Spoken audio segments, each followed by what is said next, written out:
하나님 말씀은 역대하 26장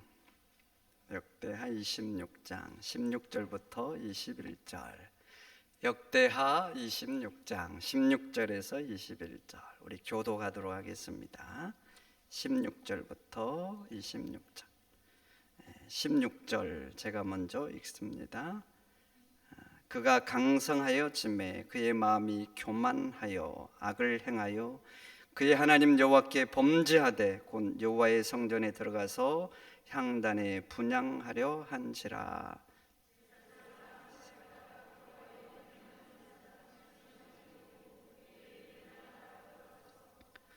우시야 왕 곁에 서서 그에게 이르되 우시야여, 여호와께 분향하는 일은 왕이 할 바가 아니요 오직 분향하기 위하여 구별함을 받은 아론의 자손 제사장들이 할 바니 성소에서 나가소서.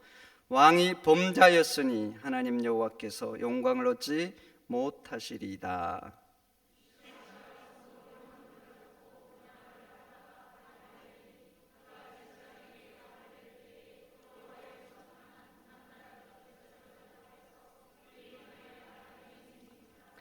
대제사장 아사랴와 모든 제사장이 왕의 이마에 나병이 생겼음을 보고 성전에서 급히 쫓아내고 여호와께서 치심으로 왕도 속히 나가니라. 우시야 왕이 죽는 날까지 나병 환자가 되었고 나병 환자가 되매 여호와의 전에서 끊겨져 별궁에 살았으므로 그의 아들 요담이 왕궁을 관리하여 백성을 다스렸더라. 아멘. 할렐루야. 오늘 우시야 왕에 대해서 하려고 합니다. 우시야 의미는 하나님의 힘이란 뜻입니다. 하나님의 힘. 그의 아버지 아마스는 여호와 앞에서 정직한 왕이었다. 성경이 기록해요. 아버지가 정직했다. 하나님 앞에서. 하나님 앞에서 그런 삶을 사니까 그 아들의 이름도 하나님의 힘이라고 지은 거예요. 여러분, 얼마나 신앙적입니까? 얼마나 신앙적이야. 그리고 얼마나 멋진 이름입니까? 하나님의 힘, 하나님의 힘. 대다수 사람들의 인생의 목표는 나잖아요. 힘을 길러. 뭔가 열심히 해요. 뭐 공부를 한다든지 어떤 능력을 갖춰요. 누구를 위해서 그럴까요? 하나님의 힘이 되려고. 그런 사람은 드물어요. 그렇게 힘을 갖는 거 내 수단으로, 내 인생의 수단으로 삼으려고 하는 거예요. 그런데 말이죠, 아마스야는 그렇지 않은 거예요. 자기 아들에게 하나님의 힘이 되라고, 너는 장차 하나님의 힘이 되라고 이렇게 지은 거예요. 여러분들도 하나님의 힘이 되시기를 축원드립니다. 무엇을 해도 뭐 공부를 하든 뭐 직장을 다니든 사업을 하든 어떤 재능을 갖추든 내 인생만 챙기려고 하지 마시고 내가 하나님의 힘이 되겠다, 이런 목표를 가지고 사세요. 하나님이 기뻐하실 줄 믿습니다. 우시야는 16세 왕이 됐어요. 그리고 52년간 유다를 통치했습니다. 유다 왕 중에 가장 오래 통치한 왕이 누굴까요? 므낫세죠. 므낫세. 55년을 통치했어요. 그 다음이 우시야인가? 우시야. 무지 오래 통치를 한 거예요. 52년. 근데 이 우시야의 왕 이렇게 다스리는 통치 기간을 3기로 나눌 수 있어요. 겸손한 왕, 두 번째 교만한 왕, 그리고 문둥병이 발해서 외롭게 살다가 죽어간, 이 3기로 나눌 수 있어요. 첫 번째 겸손할 때 우시야 보세요. 오늘 본문 읽진 않은데 26장 4절, 우시야가 그의 아버지 아마스야의 모든 행위도로 여호와 보시기에 정직하게 행하였다 기록합니다. 정직했대요. 정직. 히브리어로 정직이란 말은 야사르입니다. 문자적으로 장애물을 치우고 길을 똑바르게 만드는 거예요. 우리가 인생을 살려고 할 때 바르게 살지 못하게 하는 여러 요인들이 있어요. 외부적인 요인도 있죠. 내 내적인 요인도 있어요. 욕심. 욕망 이런 것들이 내가 바르게 사는데 방해될 때가 있어요. 세상을 향한 성공의 의지 이런 것들이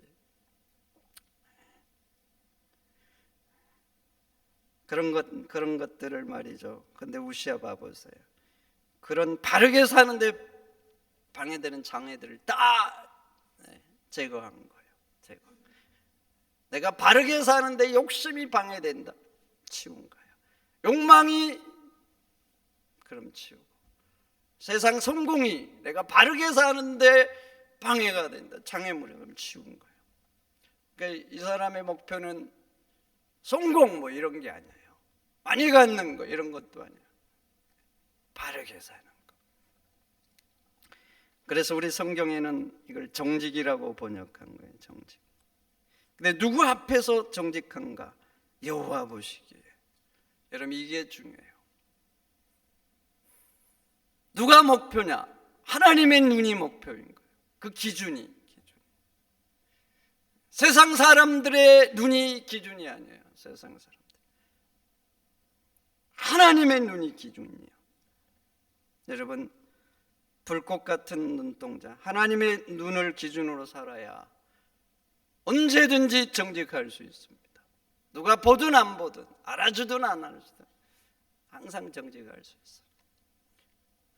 우리 고위공직자 임명하기 전에 반드시 하는 게 있어요. 요즘 뭐 하죠? 청문회 하죠. 청문회 할 때마다 힘든 것 같아요. 힘들어. 별로 기분이 안 좋아. 듣고 있다 보면. 왜 그런 줄 아세요? 정직하지 못한 사람들이 막 드러나잖아요. 자기가 가진 힘들을 이용해서 개인적인 이득을 취하고, 대개 인간들이 그래요. 그 힘들을 통해서 자기 자식들 챙기고 이런 사람들이 막 드러나잖아요. 그래서 많은 사람들이 예를 들어 장관을 임명하려고 해달라고 대통령이 부탁을 하면 거절을 한대요. 청문회 때문에. 제가 옛날 아주 오래전이에요. 법무부 장관을 임명하려고 했어요. 제가 미국에 갔는데 그 한인 신문에 나왔다고. 와, 나이가 젊더라고. 야, 이 사람은 젊은데 법무부 장관. 네, 그런 생각을 했어요. 야, 참 대단하다. 한국에 들어왔는데 이분이 안 하겠다고 사임을 했더라고. 왜 그럴 것 같아요? 왜 그럴까? 얼마나 영광스러운 자리에, 이 젊은 나이에. 이 청문회.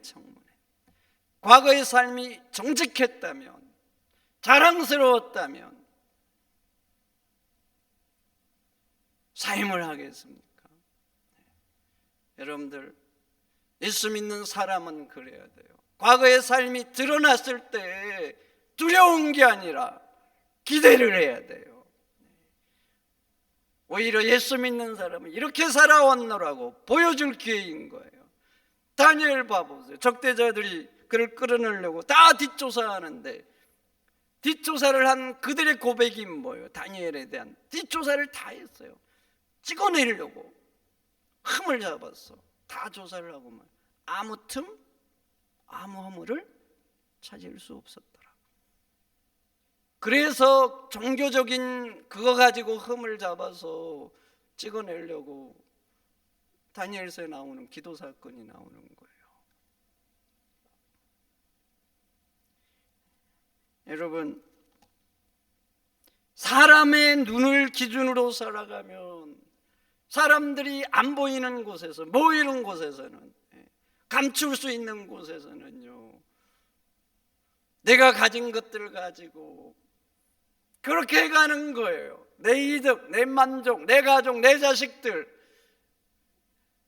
그래서 사람이 불의를 취하게 돼 있어. 불의를. 안 그러면 대단하죠. 안 그러면. 근데 대개는 참지를 못해요. 그래서 사람이 항상 정직하려면 그 기준이 하나님이 돼야 돼요. 불꽃 같은 하나님의 그 눈동자, 이걸 의식해야 돼요. 여러분들은 하나님의 눈을 의식하고 사시기를 축원드립니다. 우리의 기준은 세상 사람이 아니에요. 누가 아느냐 모르냐가 아니에요. 보느냐 안 보느냐, 알아주냐 안 알아주냐, 이게 아니에요. 하나님이 아시면 되는 거예요. 하나님. 여러분, 하나님을 기준으로 사시기를 축원드립니다. 그리고 겸손할 때 우시아 보세요. 하나님을 찾는 삶을 살았습니다. 5절, 하나님의 묵시를 밝히 하는 스가랴가 사는 날에 하나님을 찾았고 그가 여호와를 찾는 동안에는 하나님이 형통하게 하셨더라. 하나님을 겸손할 때는 어떻게 하나님을 찾았다 그래요. 2번이나 찾았다 기록해. 찾았다는 히브리어 리드로시입니다. 리드로시는 주의하다, 문의하다 이런 뜻이죠. 그러니까 이 의미대로 하면은 우시아는 하나님을 주의하면서 산 거예요. 하나님을 주의하면서. 다른 말로 하면 하나님을 신경 쓰면서 사는 거예요. 뭔가를 해요. 그럼 하나님 신경 써요. 핵심이 하나님이에요. 하나님이 이것을 기뻐하시냐 안 기뻐, 이게 중요한 거예요. 이게 나한테 이득이냐 아니냐, 이게 아니에요. 사람들은 되게 뭔가를 결정할 때는 그러잖아요. 이게 나한테 이득이냐 손해냐, 굉장히 중요해요. 이게 어려울지라도, 많은 사람에게 이로울지라도 나에게 손해가 되면 안 해버리는 거, 이게 인간이에요. 이득, 이게 굉장히 중요해요.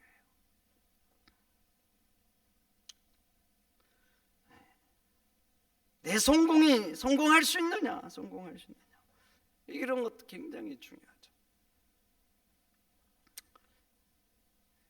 그러니까 사람들은 살아갈 때 그런 것에 주의해요. 그런 거. 그런데 우시아는요, 겸손할 때 하나님께 주의한 거예요. 여러분들은 뭔가 결정할 때 무엇을 신경 쓰면서 해요? 무엇 때문에 하기도 하고 안 하기도 해요? 무엇 때문에? 내 기분입니까? 감정입니까? 세상에 뭔가 얻을 수 있는 그런 것입니까? 여러분, 하나님 때문에 할 수 있고 하나님 때문에 안 하는 여러분들이 되시기를 축원드립니다. 우리도 세상에 성공 필요하죠. 성공해야 돼요. 돈도 필요합니다. 필요해요. 사람들의 시선도 필요해요. 다 중요한 것들이에요. 이런 거 신경 써야 돼요. 그런데 성도가 첫 번째로 신경 써야 되는 거, 하나님이에요. 하나님이 원하시면 해야 돼요. 하나님이 원하시지 않으면 내게 아무리 좋은 것이랄지라도, 내 인생을 바꾸는 것일지라도 안 해야 되는 거예요. 이게 성도의 삶이에요. 그런데 우시아가 겸손할 때는 그런 거예요. 우시아의 첫 번째, 하나님을 주의하는 삶이에요. 성도 여러분, 여러분들도 하나님 앞에 주의하는 삶을 사시기를 축원드립니다. 우리가 신경 써야 될 첫 번째, 세상의 다른 모든 것들을 제끼고 다 중요한 것들이 있지만 신경 써야 되지만 하나님을 첫 번째 신경 써야 되는 거, 이게 신앙인인 거예요. 아멘입니까? 그렇게 우시아가 하나님 앞에서 정직하고 하나님 신경 쓰는 삶을 사니까 보세요. 하나님 어떻게 하셨습니까? 5절 후반절, 하나님이 그를 형통케 하셨다는 거예요. 신기하죠? 신기해. 우시아는 내 인생 먼저 신경 쓰지 않았어요. 내 성공 신경 쓰지 않았어요. 하나님 신경 쓴 거예요. 근데 반대로 하나님이 우시아를 신경 써주신 거예요. 형통케 해주신 거예요. 여러분, 우리 인생 누가 신경 쓰는 게 더 좋을 것 같아요? 내 인생으로 내 인생을 붙드는 거, 내 손으로 붙드는 거, 하나님이 붙드는 거, 뭐가 좋을 것 같아요? 뭐가 더 안전하고 좋을 것 같아요? 하나님의 전능한 손으로 내 인생을 붙들어 주시는 게 100만 배 낫습니다. 100만 배 나아요. 근데 사람들은요, 내 손으로 내 인생을 붙드는 게 낫다고 생각해요.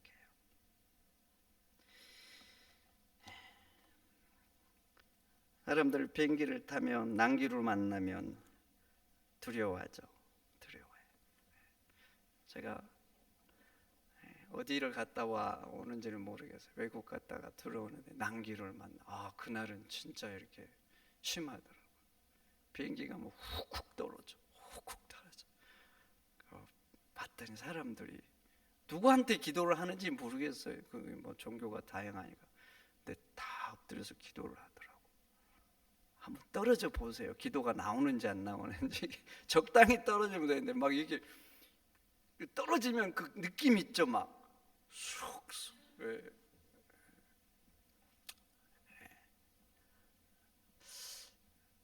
그런 생각이 들다. 야, 내가 아무것도 할 수 없는 상황, 그런 상황에 놓이니까 다 그냥 제가 하나님이라 그럴게요. 하나님을 찾구나, 그런 생각이 들더라고. 사람은 그래요. 사람들은 어떠냐면요, 자기 집 화장실에 들어가면 안전하다고 생각하죠. 안전하다. 비행기를 타서 그런 상황이 되면 더 불안하다고 생각해요. 근데 사람이 통계적으로 보면 자기 집 화장실에 들어가서 넘어져서 죽든지 다친 확률이 훨씬 많습니다. 비행기를 타는 게 사실은 훨씬 안전해요. 화장실 물기 있고 이러면 되게 위험해요. 화장실 그 타일 할 때 너무 부드러운 거 하면 안 돼요. 위험합니다. 특히 연로하신 분들이 있을 때는 약간 좀 미끄러지지 않는 이런 것들을 해야 돼요. 안 그러면 슬리퍼 같은 거 좀 잘 미끄러지지 않는 거, 물기 있어도 이런 건 어떤지. 아차하면 넘어져. 그러니까 왜 근데 화장실 들어가면 안전하다고 생각해? 내 발로 땅을 딛고 있잖아요. 내가 뭐 내 손으로 할 수 있어. 그러니까 안전하다고 생각해. 근데 비행기 타면 내가 할 수 있는 게 아무것도 없잖아요. 그러니까 이게 불안하다고 생각하는 거예요. 근데 사람들이 딱 그래요. 내 손으로 내 인생을 뭔가 할 수 있잖아요. 그러니까 내 손으로 내 인생을 챙기는 게, 내가 붙드는 게 훨씬 안전하다고 생각해요. 여러분, 그렇지 않습니다. 하나님이 내 인생을 붙들어 주는 게 100만 배 안전합니다. 100만 배.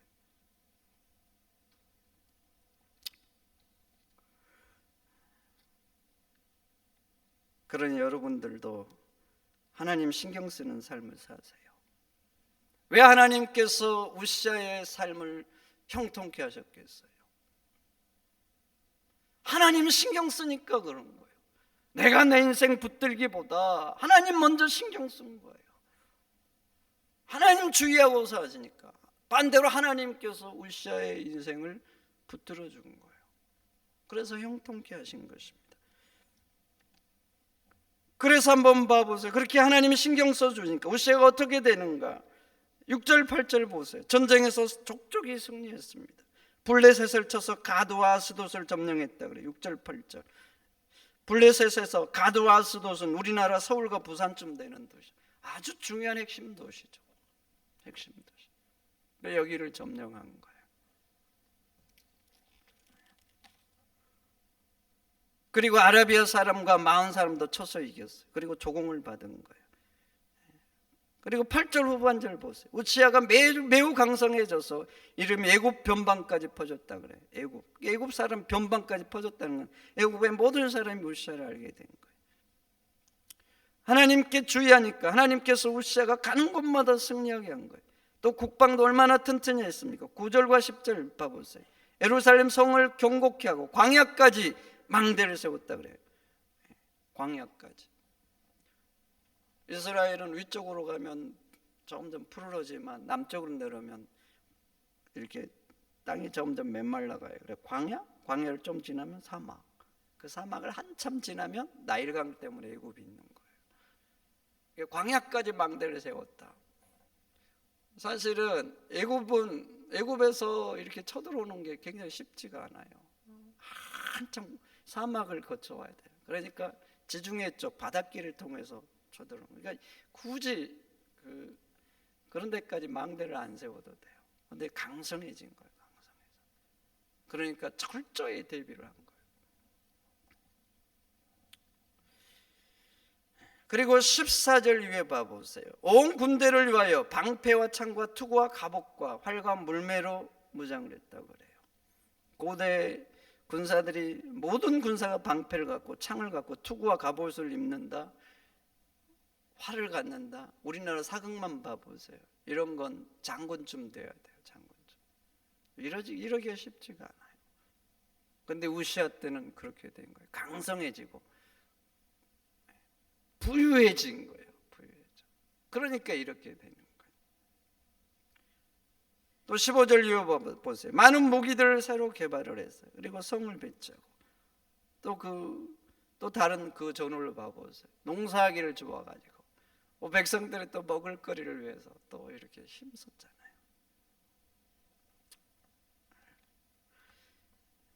그래서 이렇게 강성에 있어서 그의 이름이 멀리까지 퍼졌다 그래요. 멀리까지. 애굽의 변방뿐만 아니라 멀리까지. 그가 유명한 사람이 된 거예요. 근동 지역에서. 왜 이렇게 됐는가? 하나님의 기이한 도우심이 있었다, 이렇게 기록하잖아요. 하나님의 기이한 도우심. 여러분, 기이하다는 건 뭐 이성으로 설명이 잘 안 되는 거예요. 논리로 설명이 안 되는 거예요. 이게 기이한 거예요. 논리로 설명이 된다, 상식이다, 그럼 기이하지 않죠. 그러니까 상식을 뛰어넘는 거예요.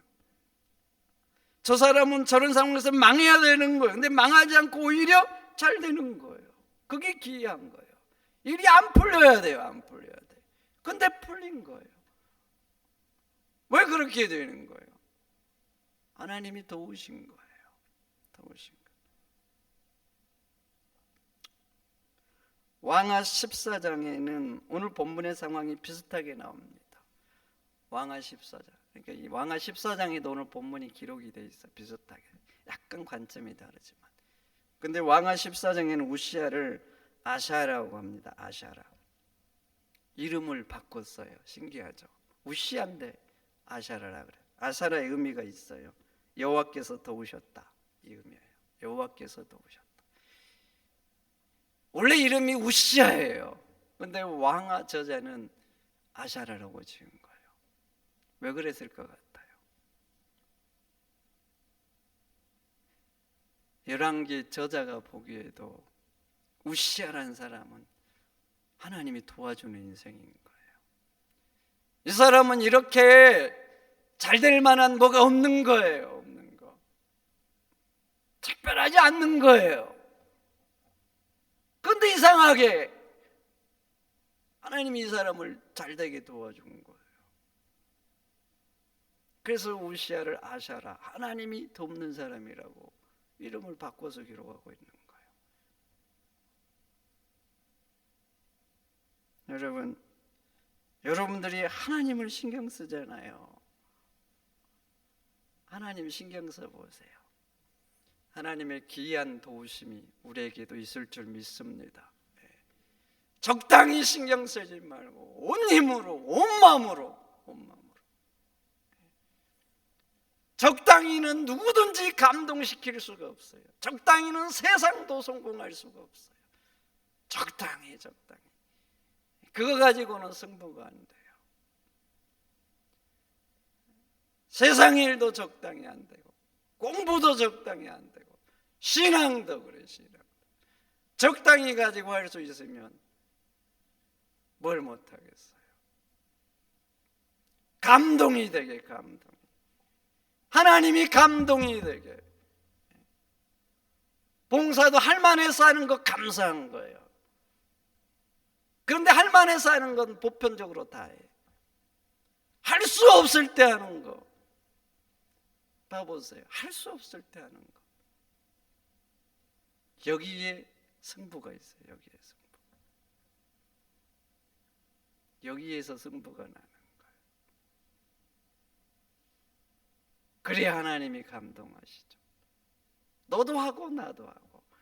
뭐가 승부되겠어요? 여러분, 온 힘으로, 온 마음으로 적당히 하지 마시고 하나님이 감동이 되게 그렇게 인생을 살아보시라고. 그러면 하나님이 여러분 인생 챙겨주실 줄 믿습니다. 그렇게 하고 그렇게 하고 한번 하나님을 기대하시라고. 나는 아무것도 안 하고 적당히 하고. 왜 그러시냐고 하나님 앞에 따지지 마시고, 반드시 내가 너를 축복하리라. 반드시 너가 승리하리라. 반드시 하나님이 복을 주실 줄 믿습니다.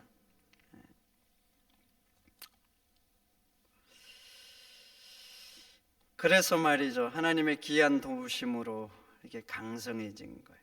근데 우시아의 문제가 여기서부터 시작이 되죠. 강성해졌어요. 강성해져. 이름이 변방까지 멀리 퍼졌어요. 강력한 군대를 보여서 물질도 풍부해졌어요. 이때 너무나 우리 마음속에 잘 자라는 게 있어요. 이게 하루, 이틀, 1년, 2년 가면 내가 키우지 않아도 쑥쑥 그 속에 자라는 게 있어요. 쑥쑥. 뭐가 자랄 것 같아요? 교마. 이놈이 아주 묘한 놈이에요. 안 키워도 그럴 때는 막 자라요. 쑥쑥. 여러분, 부유한 복이죠. 강성한 복입니다. 명성을 얻는 것도 복이죠. 그런데 인간은 그럴 때 참 조심해야 돼요. 부유할 때, 힘이 넘칠 때, 잘 나갈 때, 칭찬받을 때 조심하고 또 조심해야 돼요.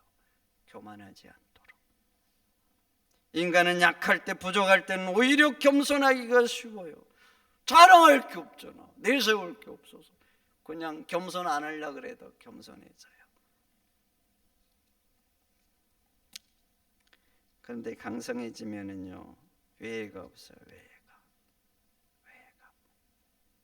자신을 쳐서 복종하지 않으면 그냥.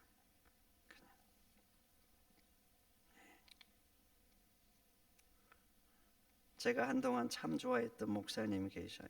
우리 김삼환 목사님. 진짜 좋아했어요. 제가 천호동에 살았거든요. 천호동.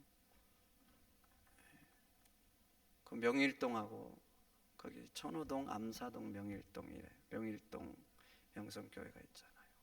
제가 수요일 날 명성교회를 참 자주 갔어요. 이분은요, 설교하다가 노래를 잘해요. 이상하게 노래가 은혜가 돼.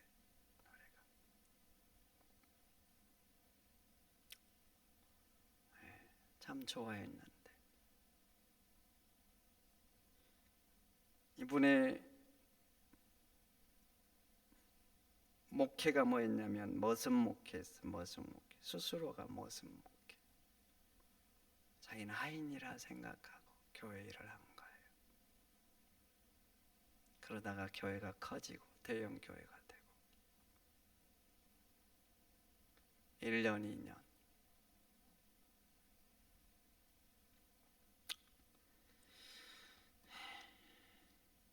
그렇게 되니까 이제 더 이상 모습이 아니라 절대군주가 됐어요.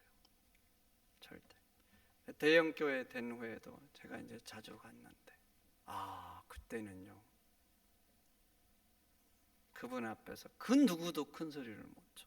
큰 소리를. 손가락 하나면 돼. 손가락 하나면. 여러분, 손가락 하나 같은 인간이잖아요. 좋은 말로는 카리스마가 넘친데 카리스마가 아니죠. 그게 같은 인간인데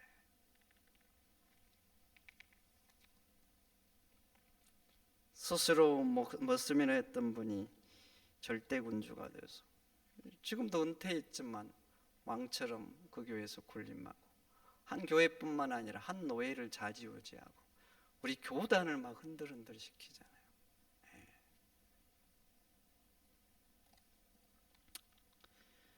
여러분, 부가 복이 맞아요. 강성함도 복이죠.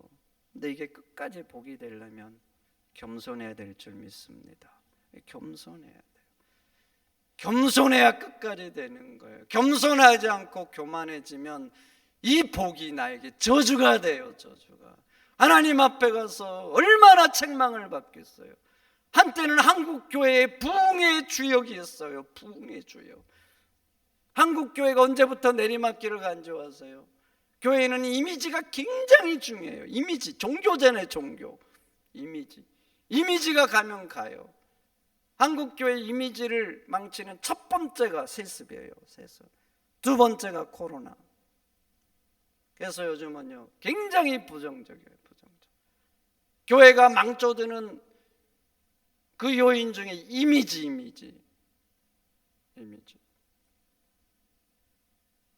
우리 교회가 왜 이렇게 지역 주민을 섬기고 지역 주민과 함께 하려고 하는지 아세요? 보이지는 않지만 이 이미지라는 게 생명이에요. 교회 밖에서는 우리는 다른 게 생명이지만 적어도 밖에서는 그래요. 이미지가 나빠지면 젊은이들이 교회를 떠납니다.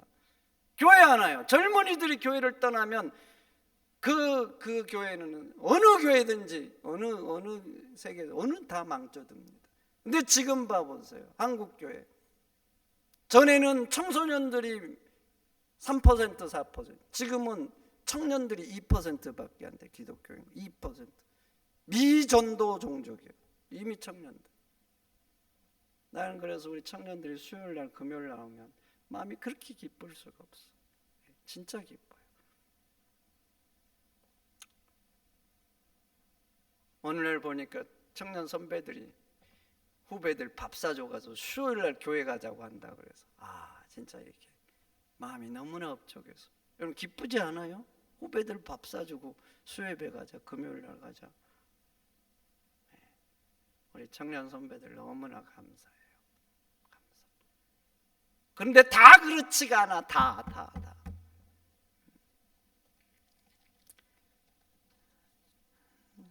지금은 그래서 부흥의 걸림돌이잖아요. 여러분 하나님 앞에 갔을 때 도대체 무슨 말을 해야 될까? 얼굴 들을 수 있을까요? 여러분 그러니 잘 나갈수록 고개를 숙이시기를 축원드립니다. 끝까지 겸손하세요. 그래야지 하나님 주신 복이 내게 진짜 복인 거예요. 우시아 교만해져서 어떻게 됐습니까? 오늘 읽었죠. 강성해지니까 교만해져서 봐보세요. 악을 행했다 그래. 악을 행했는데 그 악을 행하는 대표적인 사건이 나오죠. 여호와의 성전에 들어가서 자신이 분향을 하려고 하는 거예요. 여러분 이게 단적인 죄예요. 근데 잘 생각해 보세요. 잘 생각해 봐. 분향을 그래서 못하게 하죠. 못하게. 80명 데려가서 제사장님 막아요. 화를 버럭 내요. 버럭. 내가 왕인데 너까지 것이 막아. 화를 버럭 내. 그때 하나님께서 봐보세요. 화를 낼 때 그가 제사장에게 화를 낼 때에 여호와의 전 안 향단 곁 제사장들 앞에서 그의 이마에 나병이 생긴지라. 화를 낼 때. 여러분 봐보세요. 이게 단적인 건데 여호와의 성전에 들어가서 여호와 앞에서 자기 마음대로 하려고 그래.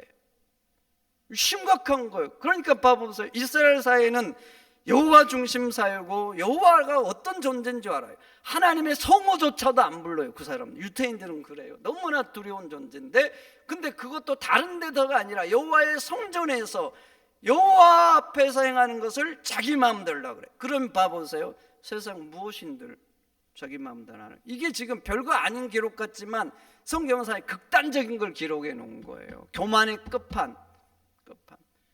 이것까지 하면 이제 여기까지 넘어가면 우시아는 가망성 없어요. 왜 봐보세요. 우시아의 나병을 왜 들게 하게? 이제 가망성 없는 거예요. 하나님 그쭉 이런 일들이 이어져 온 거예요. 사실 단적인 하나만 기록이 됐지만 이게 사실 마지막 사건인 거예요. 마지막. 그리고 하나님 주신 마지막. 근데 여기 도를 넘어간 거예요. 그래서 그 왕의 자리에서 내려올 수밖에 없도록 하나님이 하신 거예요. 내려올 수. 그 나병은 이거 어떻게 못해 이제 유대사회에서 하나님이 내려놓게 한 거예요. 그래서 이제 봐보세요. 여호와의 전에도 다시 못 들어가죠. 유대인들 나병 들면 어떻게 되는 줄 알죠? 별궁으로 갔어요. 별궁에서 그렇게 나병이 들어서 우시아가 무슨 생각했을 것 같아요? 무슨 생각했을까요? 참으로 안타까운 거죠. 한때는 오직 여호와 눈을 의식하면서 여호와를 주목하면서 살았어요. 그래서 정직하고 겸손하게 산 거예요. 그래서 강력한 왕이 되고, 근데 이제 뭐든지 할 수 있는 거예요. 그러니까 이제는 하나님이 금하신 일까지도 자기 마음대로 하는 거예요. 자기 마음대로. 겸손한 왕이 되어서 하나님 신경 쓰고 살 때는 봐보세요. 얼마나 하나님이 예뻐했어요. 그런데 이제 나병이 되어서 불행한 인생이 된 거예요. 여러분 끝까지 겸손했다면 하나님 끝까지 도우시고 끝까지 붙들어준 인생 됐을 거예요. 그런데 그의 인생이 불행으로 끝나고 만 거예요. 성도 여러분, 항상 겸손하시기를 축원드립니다. 특별히 잘 나갈 때 겸손하시고, 뭔가 잘해요, 재능이 있어요, 억지라도 고개 숙이셔야 돼요. 큰일 했다, 대단 업적 남겼다, 하나님께 영광 돌리세요. 하나님께. 제가 바울하우스 짓고 제일 기억나는 게 있어요. 다들 수고하셨는데 저 현수막이 제일 기억이 나요. 하나님이 하셨습니다.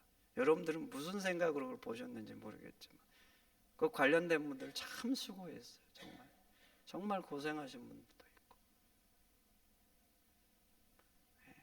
제 개인적으로는 정말 공로패라도 다 드리고 싶었어요. 근데 다 거절해서 안 받으셨지만 하나님이 하셨다고 아마 제 마음에 계속 남을 것 같아요.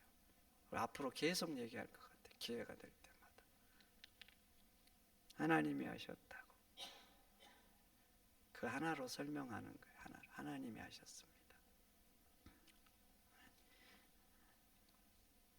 성도 여러분, 뭔가 잘나고 특별하고 재능이 있고 더 겸손하시기를 축원드립니다.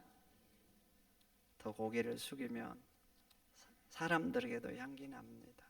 내가 굳이 자랑하지 않아도 하나님도 기뻐하시고. 오늘 제가 좀 오래 해버렸네요. 죄송합니다.